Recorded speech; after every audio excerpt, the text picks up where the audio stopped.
Hello to all of you viewers of Equinoxe Television, 6 p.m. past 6 o'clock. It's time for the news. We thank you so much for always being there. Our major stories right away. Violent confrontations persist today in the Senegalese capital Dakar and other major cities as persecution also continues on the main opposition leader Ousmane Sonko. Internet access has been suspended. TikTok and other social media tools have also been blocked by the local authorities in Senegal. And over to Niger, France and Germany insist that their citizens be evacuated from Niger as the future might be very bloody. Viewers, those are our major stories. Stay with us for details and more.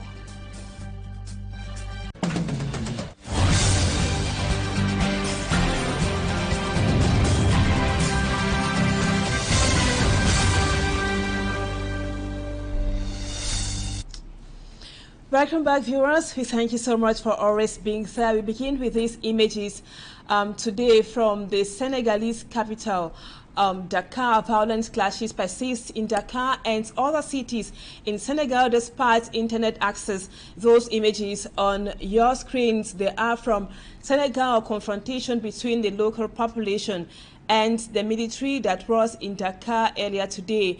The population who are greatly in support of the main opposition leader, Ousmane Sonko, actually wants the persecution against him be brought to an end. And in those images, we see the local population in violent confrontations with the police that was earlier today in Senegal. And that violence persists, clashes persist, they continue in Dakar. We told you a while ago that despite internet access restriction by the country's authorities, Senegalese officials started to restrict access to the internet as a way to forestall a repeat of deadly violence that rocked the country in June this year when opposition leader Ousmane Sonko was convicted. The current wave of violence has been provoked by the arrest and transfer of Ousmane Sonko. For me, I'm Transanda. Tells us more in this report. The Interior Minister says Ousmane Sonko and his Pastef party had been calling for insurrection. The firebrand opposition leader is in custody. His supporters believe all charges against him are politically motivated to prevent him from standing in next year's election, which authorities have denied. In June this year, Sonko was at the center of a controversial rape trial which saw him sentenced to 2 years in prison for corrupting youth, meaning that he was found to have acted immorally towards an individual younger than 21 after allegations made by a massage therapist. He was, however, acquitted of rape and making death threats. That sentencing sparked violent protests in Dakar and most parts of Senegal, which left at least 16 people dead and hundreds injured, according to official reports. However, he was not taken to prison but remained under house arrest until last Friday when he was arrested. In order to frustrate a repeat of such protests, Senegalese authorities have restricted access to the internet as it did in June this year. Despite the controversial rape trial, he is hugely popular among young Senegalese people who demand change amid a backdrop of economic hardship. His critics, however, accuse him and his movement of being a populist surge, stoking division and tension across Senegal. And in Niger, we told you in the headlines, viewers, that the situation there is still very wanting as the 1 week that was given by ECOWAS, the Economic Community of West African States, for the junta to release the president Bazoum draws closer. And we will surely be coming back to that. That would be in the second part of the news. And now in national politics, let's now talk about the recent waves of exclusion at the level of the Cameroon Renaissance Movement, the CRM. Barrister Tamfo Richard and Arman Notak, who were recently excluded for discipline and going against party rules. Innocent others sought to find out the bone of contention between the reportedly indisciplined militants and the CRM party. Town official Barrister Tamfo Richards and Arman Notak are the recent militants kicked out of the CRM political party of Professor Maurice Kamto after Barrister Michel Ndoki for insubordination and sabotage. the fact that it was notified to me just yesterday, the 1st, whereas that's a decision that was taken since the 15th of July.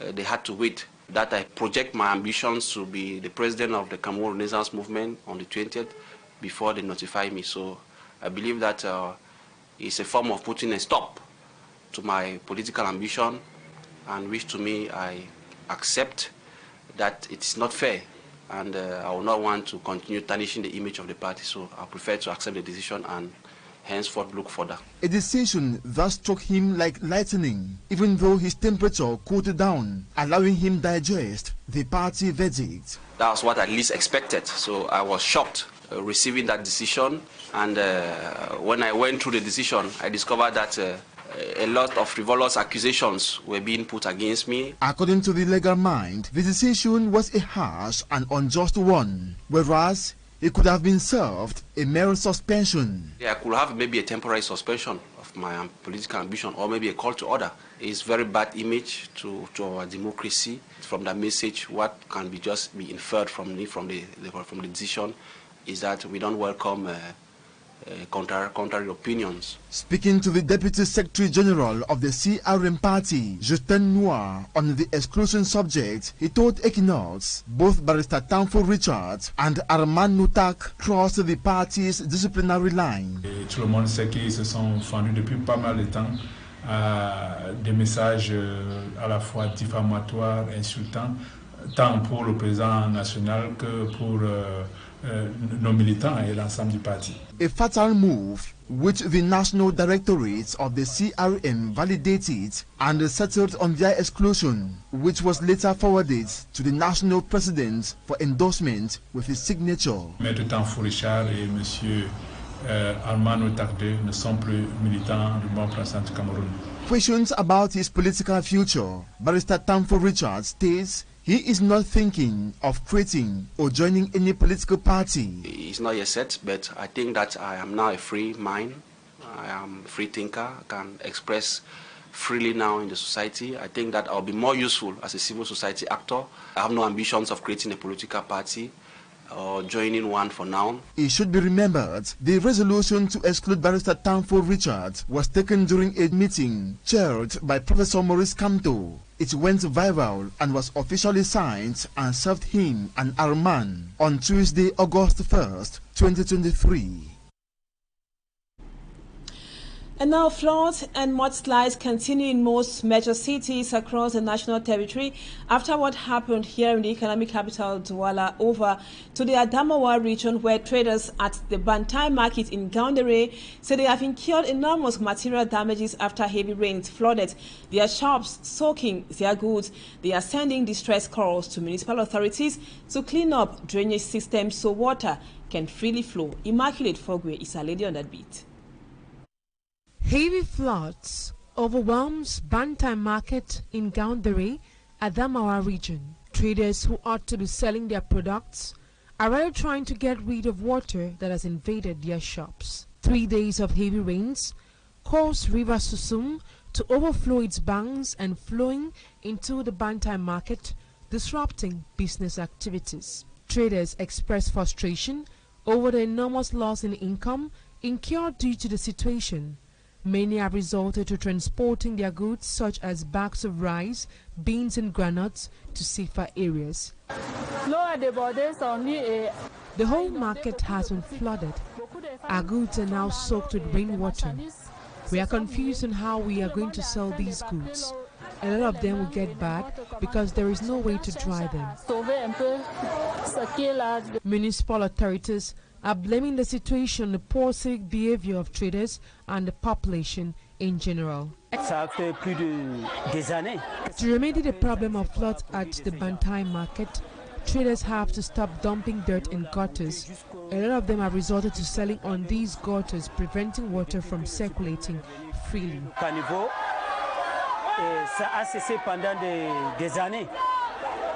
Traders of the Bantai market are urging municipal authorities to unclog gutters so as to ensure that water flows freely. And now we talk sports viewers. Team Cameroon has continued to add the number of medals at La Francophonie Games. Cameroon dominated in the men's long jump with all medals coming to our athletes. The situation of Cameroon at La Francophonie Games with you, Smart NJIKAM Gabriel. After the gold medal from SME Emmanuel Alogbede in the men's 100 meters race at La Francophonie Games on Tuesday, that saw Cameroon's national anthem being played on spot number 1, Team Cameroon in Kinshasa also made tongues waxing as athletes from Cameroon dominated the men's podium for the long jump. Yindra Apollinaire, Oyono Freddy Kevin, and Kwemi Chofa Raimondo grabbed all 3 medals in men's long jump.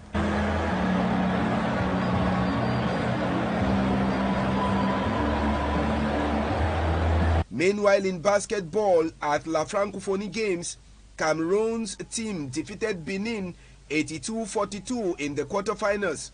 At the time of this report, Cameroon still hold tight to the 3rd spot on the general classification table at the Games with a total of 16 medals, 5 golds, 4 silver and 7 bronze, with the medal count expected to increase as judo competition starts at La Francophonie Games.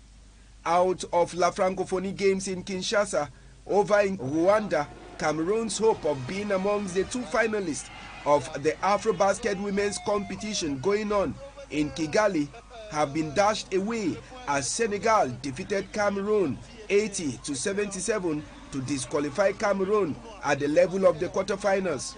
A win for Cameroon could have enabled the basketball Lionesses to qualify for the semi-final of the competition. La différence, elle prend 2 tirs à 3 points coup sur coup qui permet aux Lions de distancer les Camerounaises, de les mettre en difficulté et finalement. Still in sports, Smart, to stay with you, the 2023 champions of the National Interpol's Hours of Hope Football Academy Isosa have been given a heroic welcome back home. Upon their arrival, Isosa was received by the governor of the Southwest region, Bernard Bilai, and the paramount chief of Boya and Limbe. Smart, once again, you tell us more.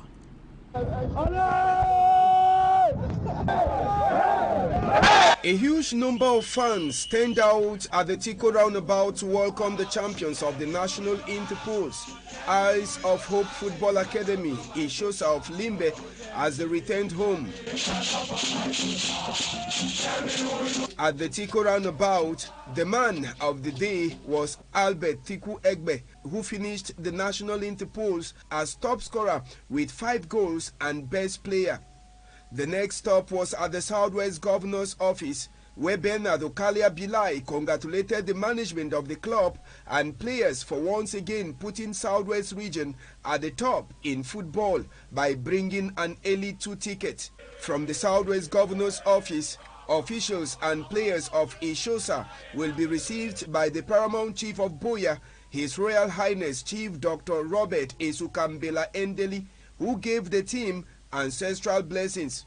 As Ishosa moved to Limbe, they were received by the Paramount Chief of Limbe, His Royal Majesty John Elufa Manga Williams, who, apart from blessing the club, gave special ancestral blessings to the best player and top scorer of the National Interpol's, Albert Tiku Egbe. Before their arrival in Fako Division, the trophies won by Ishosa were presented to the Prime Minister at the Star Building, where Balungeli Ebune Confiance received the club and congratulated them on behalf of the Prime Minister and Head of Government, Chief Dr. Joseph Jongute.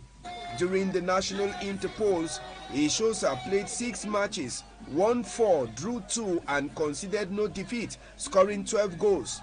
Since 2019, the English-speaking regions have had 5 clubs promoted into Elite 2, amongst them Funchal Street FC in 2019, Rangers of Bafut in 2021, Victoria United 2022, while in 2023, the 2 English-speaking regions had 2 at once, Bafment United and Isles of Hope Academy of Limbe.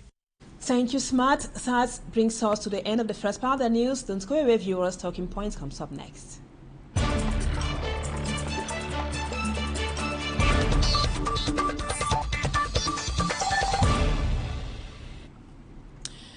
Welcome back, viewers. Our guest tonight is Dr. Ntimancho Michael. He is a political analyst.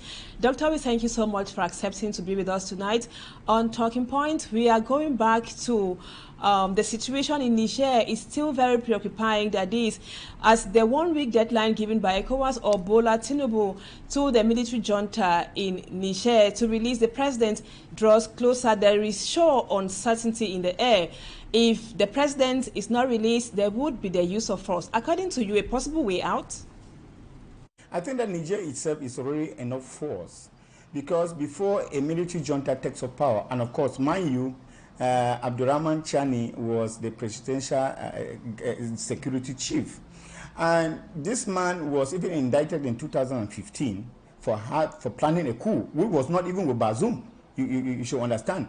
And, you know, immediately there are some countries in the Sahel and around in the West Africa who are already sympathizing with him. I just fear that ECOWAS shouldn't rather cause much more a storm in a teacup than what is already happening. But I believe, and I believe strongly, that this is a dog that is only barking and there is nothing they can shoot forth for. What has ECOWAS ever done in preventing wars? We have West Africa that has a country of coup d'etats. You know, we have Burkina Faso, we have Mali. So many of these countries are there. Is it only the case of Niger that is particular? You already see Burkina Faso that is weighing in to assist Niger. We have already seen even other countries that are coming in. So I think that it should be that is just a threat, and to me, that is an empty threat. I think it's just a threat. And before long, you will see that the military junta in Niger will start attending the ECOWAS meeting. They are going to engulf him because they are all birds of a feather. So those are all empty threats, according to my analysis. But doctor, for now, we can't be very sure that the ECOWAS is just backing and cannot bite. In any case, if the 1-week deadline is not respected, then the local population, the common man, would be the one to suffer more. You know, in Africa, who talks about citizens? Who talks about the population? Citizens are guinea pigs in Africa. And what we have realized is that people are measuring up their political ambition with the blood of people in Africa. Already, we have heard about 16 people who have died. People are suffering. And the question sometimes we ask is, you know that there is some kind of suffering that is even more, is comparable to death, because when you see people going through hunger and all of those things, do people care? Because the death that result from hunger, death that result from malaria, death that result from social inability to satisfy the needs of the people is even more than what is going to happen. And if there are presidents in Africa who don't care about these, then do you think that it is this, caring about the riposte or what the ECOWAS is going to do? So I really think that when these people are taking their steps, they hardly ever think about the plight of the masses. And this is what we have been condemning all through, that people want to walk on blood. People measure their political ambitions with the blood of citizens. And who cares if they want to launch a miracle, if at all, if that had to happen? Then I don't even think they were going to take the population into consideration. And now, Doctor, let's talk about the most recent outing of the Liberia's President, George Weah. He is somehow endorsing or supporting the military intervention in Niger. So what can explain the reason George Weah is supporting the military mediating in Niger? Well, I think that as a sitting president, you have a right to preempt things, and it is for the interest of every sitting president to preempt things, because remember, what happens to Ngwaba can equally happen to a mango. So it is important that being, around the region, you are not really supposed to stay independent. That's what we call diplomatic, yes, and solidarity that they are supposed to have around that region. And I fear, because sometimes this solidarity comes to disintegrate rather than integrate, you know. And one of the greatest fear is the disintegration of integration of ECOWAS, because now like this, you find already countries that are going in to support the military junta and others who are in the same bloc, and it doesn't go well for an economic committee of that nature. You know, usually we used to think that the ECOWAS is far more better than the CEMAC, but now we really see that they are birds of the same feather. But for the fact that I don't want to say that military coups are wrong, because there are things that are even much more worse than military coup. When a president sits in and says that he has a mandate of 4 years, and that this is his last mandate, and after 4 years, constitutionally, or after 4 years, he changes the constitution to go for another mandate. Is that not a coup? That is even more than a coup. An active coup. So I think that sometimes some of those things should be put on the balance and stricken. You put it on the balance and strike. So I think the president of Liberia, George Weah, that I respect so much, his outing, of course, is preemptive. He's trying to look ahead, and he's also thinking about his own position if it should happen tomorrow with him. And he's also, you know, some of those things are discourses, rhetorics that are, like I heard somebody, the military junta speaking to the people, and you find people clapping. And before long, you realize that the very people who are clapping for the military junta now, before long, are the people who abandon you and who think that you are the worst person on it. So it is about politics. And Dr. Michael Ntimanto, what about the intervention of Idris Deby, a military leader who has been designated to mediate in a military coup? With him, do you see peace inevitable in Niger?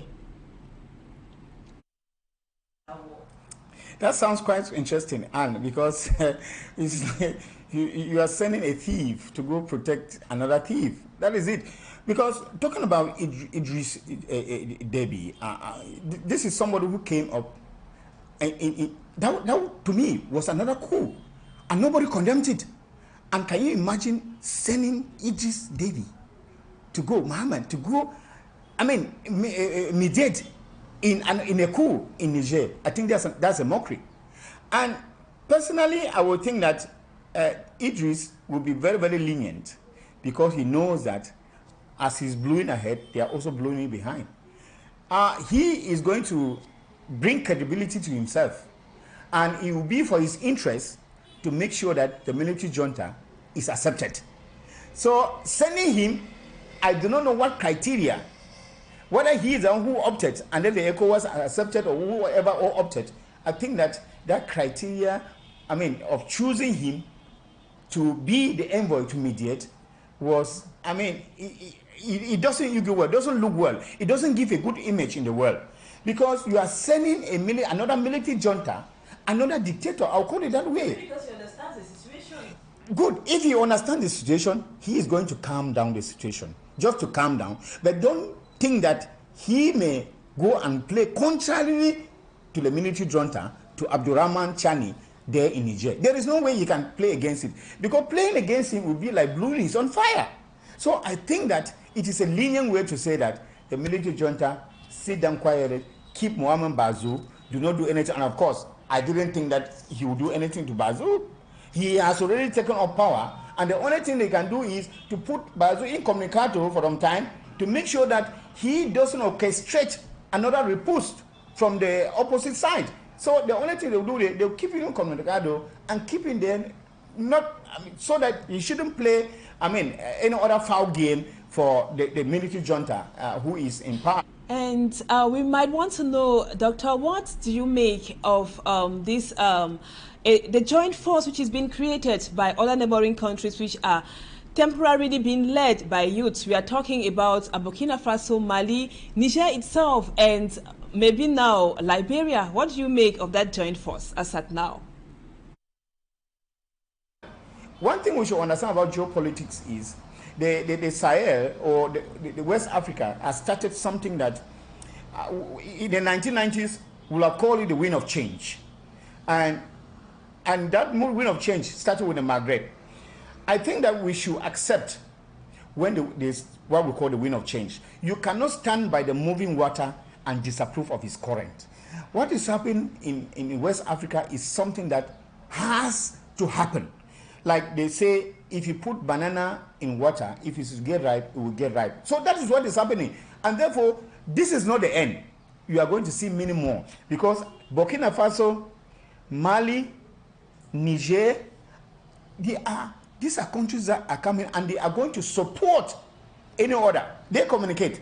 They are going to support in order to have credibility and to make their intention known. Because they say now that it is the country, it is the era of the youth. It is the era of the youth, and that is very, very important.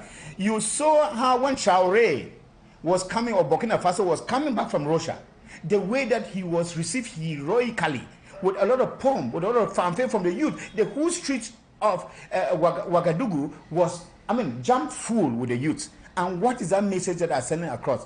That this is a time for the youth, and the aspiration of these young military juntas that are coming up is the aspiration of the youth. What are they saying? That gone with the French rule. Gone with the French rule. And you know that the French, with the influence that they have in, with the Maghreb, in Niger in particular, concerning uranium, you know that this is something that Niger has suffered and suffered. You cannot be having riches and other people are coming and looting it and getting away. So now it is like the people are taking upon themselves, reasserting their identity, looking at themselves and seeing how long they have suffered. It's like Rosa Parks saying in the United States in America in the 1960s and saying, we have borne so much for so long a time. It is a time we rose up. This is exactly what is happening. And therefore, I think it is an issue of collaboration, and the wind of change must blow. Sure, Doc, but we know those who have been mediating, all what they want is peace. They want a democratic society, simply. But why all the backlash from other bodies? We have tried democracy. You are even talking about democracy. The meaning of democracy has not been defined in Africa. The full meaning of democracy has not been defined. Because what is democracy? Democracy is the respect of the institution. Democracy is the power of the constitution over the individual. But in Africa, democracy is the power of an individual over the constitution. Is that democracy? And therefore, this is a signal that it has not worked for Africa. And that what has worked for Africa is dictatorship, which of course I abide to. Democracy to me, I even define it as the dictator of the majority over the minority. It is still dictatorship. And therefore, if there are people who can come together for the good of the people, I will ask you, there is Libya, then they talk about dictatorship. You heard people talk about dictatorship before 2011. And when you look at Libya today, Libya 2011 in dictatorship, Libya after 2011 in democracy. Which one do you prefer? Go to, Libya, and then you will see, you make the difference for yourself. So I think that dictatorship is not just negative, but in Africa, in most cases, dictatorship is for the good of the people. People have, even Uganda, people talked about dictatorship at one moment, but that is the most enviable country for everybody today. But that's a military. Paul Kagame was an army general. He is the one putting the country in order. And it is our wish that these young people who are coming in terms of military coup, they should be able to show proof of and give Africa the leeway. My last question, Doug, before we part company, contextualizing this situation to where we are. We know that can this be not only a silent but a loud positive noise to other African countries? It is a silent message to Cameroon. It is a silent message to Cameroon. And I think that sometimes there are things that are better studied, seen, and acted on than actually said. I think this speaks for Cameroon in so many ways. Imagine you have known only one president since you were born. You travel out of the country, and I'm sure that you receive mockery, just as some of us we do, mockery for some people. You go and we go out for conferences, we talk about democracy. I remember a friend turned and looked at me and said, look at who is talking about democracy. These are some of the things that some of us we go through, that we think that there should be, sometimes you desire a change just for its own sake. Because one of the things in life that doesn't remain constant is change. So it is a message for everybody. It is a message of revival. People need to revive. Cameroonians need to get up. And sometimes it is not just getting up to say that we have to follow the way other people are doing. You have to get up through conscientization, as we are talking. That if you think that the ballot box is the best thing that you can do to change power, why not actively adhere, register, get to elections, vote, and change your leader, defend your vote? But we see that lackadaisical attitude of people, especially in the Central African region and in Cameroon in particular, where people are nonchalant. They seem to be living and party living. People seem to be very, very indifferent about what is happening. I think that, and what you see is that they like commenting on what is happening elsewhere. And from that, when you study it closely, you see that these are people who are hungry for change, but they do not want to actively take part in the change. They remain passive. Thank you so much, Dr. Dimanto Michael, for accepting to be our guest on Talking Point tonight, and hope to have you some other time. Thank you so much, Anne Abila. It will be my pleasure. Always my pleasure, of course, to be able to share my views on Equinoxe television. Thank you. And viewers, that was what we put together for you. Thank you too for always being there as usual. Don't go away. Our programs continue in about 30 minutes or so. Equinoxe SOIR live from Douala with Serge Alengotu, and Julien Bedbisai will be with you at 8 p.m. for the news in the French language. Stay with us on Equinoxe Television.